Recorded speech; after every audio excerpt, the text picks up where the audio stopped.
Halo semua, Assalamualaikum warahmatullahi wabarakatuh. Selamat pagi, perkenalkan nama saya Nur Hamidah Nasution. Kita akan mempelajari tentang struktur dan fungsi jaringan tumbuhan. Tujuan materi kita kali ini adalah mengidentifikasi struktur dan fungsi jaringan tumbuhan. Nah, mungkin kalian pernah dengar apa itu jaringan. Jaringan adalah kumpulan sel yang mempunyai bentuk dan fungsi yang sama. Arti dari jaringan di sini, semakin tinggi perkembangan pertumbuhan, maka semakin sempurnalah pertumbuhan tersebut. Selanjutnya itu ada jaringan tumbuhan.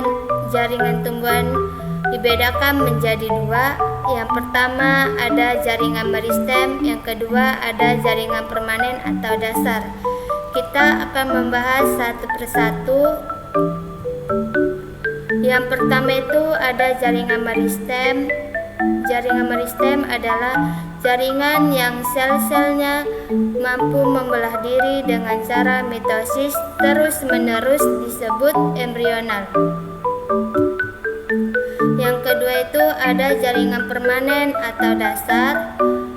Jaringan permanen adalah kelompok sel tumbuhan yang berasal dari pembelahan sel-sel meristem dan telah mengalami pengubahan bentuk yang disesuaikan dengan fungsinya atau diferensiasinya. Berdasarkan letaknya jaringan meristem ada tiga. Yang pertama jaringan apikal, yang kedua meristem lateral, yang ketiga meristem interkalar. Nah, ini pada contoh gambar letak jaringan meristem. Yang pertama meristem apikal, letaknya itu di bagian ujung akar dan di bagian ujung batang pada tumbuhan. Yang kedua itu meristem interkalar, letaknya di antara dua ruas. Yang ketiga itu ada meristem lateral, letaknya itu sejajar permukaan organ tumbuhan. Selanjutnya bentuk dan fungsi jaringan dewasa ada 7. Yang pertama jaringan epidermis, yang kedua jaringan parenkim, yang ketiga jaringan kolenkim, yang keempat jaringan sclerenkim, yang kelima jaringan xilem, yang keenam jaringan phloem, yang ketujuh jaringan permanen. Nah, yang pertama itu kita membahas tentang jaringan epidermis. Ciri-cirinya tersusun atas selaput sel yang tipis, tidak ada ruang antar sel, mengalami penebalan atau kutikula. Sedangkan fungsi jaringan epidermis sendiri, pelindung jaringan di bawahnya. Bisa kita lihat bentuk contoh struktur jaringan epidermis di sebelah kanan saya. Selanjutnya itu ada jaringan parenkim. Ciri-cirinya berbanding tipis, mengandung selulosa, terdapat ruang antar sel, selnya hidup. Jaringan parenkim ini mengandung klorofil. Sedangkan fungsi jaringan parenkim ini sebagai jaringan pengisi, tempat berlangsungnya fotosintesis, tempat untuk penyimpanan cadangan makanan. Kita bisa lihat bentuk pada jaringan parenkim. Selanjutnya itu ada jaringan kolenkim. Ciri-cirinya itu dinding selnya kuat, pada sudut-sudutnya terdapat selulosa, mempunyai untuk tumbuh membesar selnya hidup. Sedangkan fungsi jaringan kolenkim untuk memperkuat atau menyokong tubuh tanaman. Bisa kita lihat bentuk gambar struktur jaringan kolenkim. Selanjutnya itu ada jaringan sclerenkim. Ciri-cirinya dinding selnya tebal, umumnya diperkuat oleh zat kayu atau lignin. Kadang-kadang mengandung selulosa, selnya mati. Sedangkan fungsi jaringan sclerenkim memperkuat atau menyokong tubuh tanaman. Di sini ada gambar struktur jaringan sel renkim. Yang pertama itu ada epidermis, yang kedua korteks, yang ketiga serat floem, yang keempat ada floem, yang kelima ada kambium pembuluh, yang terakhir ada xilem sekunder. Kita akan membahas satu persatu struktur jaringan sel renkim. Yang pertama itu ada epidermis. Fungsi epidermis ini sebagai pelindung atau penutup dari semua organ. Organ itu ada 3. Yang pertama batang, akar, dan daun. Kemudian ada korteks. Fungsinya itu dalam transportasi hara dari epidermis ke dalam akar. Selanjutnya itu ada serat floem.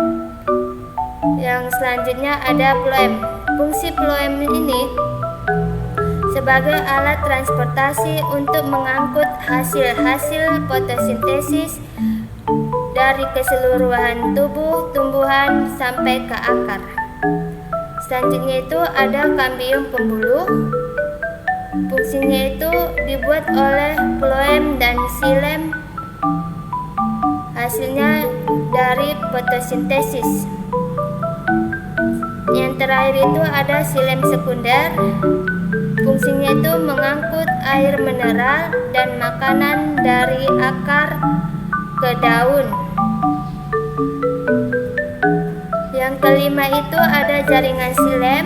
Ciri-cirinya itu tersusun atas trakea, trakeit, parenkim, xilem.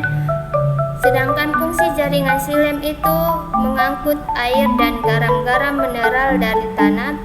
Nah, ini ada gambar struktur jaringan xilem, bagian-bagiannya. Yang pertama ada serat xilem, yang kedua ada parenkim xilem, yang keempat ada pembuluh xilem, yang kelima ada trakeit. Kita akan membahas satu persatu. Serat xilem itu gambarnya sel yang kecil di bagian dalam. Fungsi serat xilem itu untuk menyalurkan zat hara dan garam mineral dari akar menuju daun. Yang kedua itu ada parenkim xilem. Selnya itu yang kecil tetapi dia bagiannya luar. Fungsi parenkim xilem itu untuk tempat penyimpanan cadangan makanan. Yang ketiga itu ada pembuluh xilem. Selnya itu gambarnya di bagian luar tetapi dia tebal. Pembuluh xilem itu fungsinya itu untuk menyalurkan air dan mineral dari akar ke daun. Yang terakhir itu ada trakeit. Gambarnya itu di sel bagian dalam, yang gambar garis-garis itu trakeit. Fungsinya itu adalah fungsi menyokong dan mengangkut udara. Selanjutnya itu ada jaringan floem. Jaringan floem ciri-cirinya tersusun atas unsur tapis, sel pengiring, parenkim floem. Sedangkan fungsi jaringan floem untuk mengangkut hasil fotosintesis keseluruhan tubuh tumbuhan. Nah, ini ada gambar struktur jaringan floem disayat pada pohon bambu. Bagian-bagiannya itu ada plat tapis, kemudian ada sel pengiring, kemudian ada sitoplasma, kemudian ada dinding primer. Yang terakhir itu ada jaringan endodermis. Dinding selnya mengalami penebalan. Selapis sel terdapat di antara korteks dan stil.